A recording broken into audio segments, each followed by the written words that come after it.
I'm Matt Reese. I'm the editor for Ohio's Country Journal, and I'm riding around in the fields today for a cab cam with Zach Parker with Zippy's Manure Service. And this cab cam series is brought to you by Precision Agri Services, and we appreciate their sponsorship of this program. So, Zach, first off, can you just tell me a little bit about your business and what we're doing here in Crawford County today?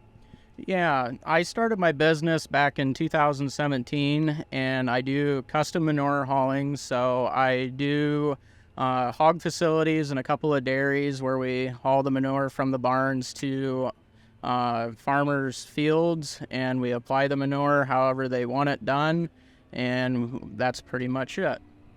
Tell me about the equipment we're running today. You've got a nice setup here, and the setup has evolved here over the years with what you've been working with. What are we working with today? Yeah, I'm demoing a Fendt 822 right now and a 6,000-gallon manure tank with Dietrich sweep injectors. And you can fill these tanks up surprisingly quickly. What have you done and added to make that transition and make that happen so fast? So 2 years ago, we started off with a 6-inch lagoon pump here for the dairies, and we made the change over to an 8-inch fills pumping lagoon pump, and we went from about 5 to 7 minute load time on the 6-inch down to about a minute and a half with the 8-inch. Now, what are we doing in this field today? What's the situation here, and how has it gone applying manure in 2023 so far?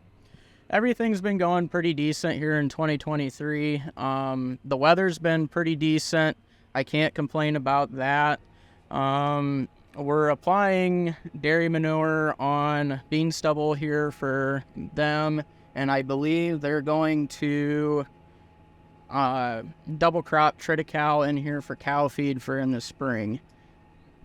And then how do you balance out the differences between the hog manure you work with and the dairy manure and figuring out the rates and all that? What all goes into figuring out the actual application rates of this manure in the field? So I always recommend people to do soil tests and manure samples, and then we base our rates off of that, just depending on what the crop needs for that year to achieve what they're hoping to raise for their potential crop. And is a lot of this for the H2 Ohio program in this part of the state? Yeah, for the most part, we do quite a bit of work for the H2 Ohio program. We do a lot more for the hog farms. It seems like they're a little bit more involved. But typically, with that being said, the dairies that we do work for, they do have their own drag line setups. So that might be part of the reason why we don't do as much H2 Ohio work for them. But with the hog barns, we definitely do a lot of the injecting and try to meet the qualifications for the H2 Ohio program. As a manure guy, do you get questions from the general public, and how do you handle those questions?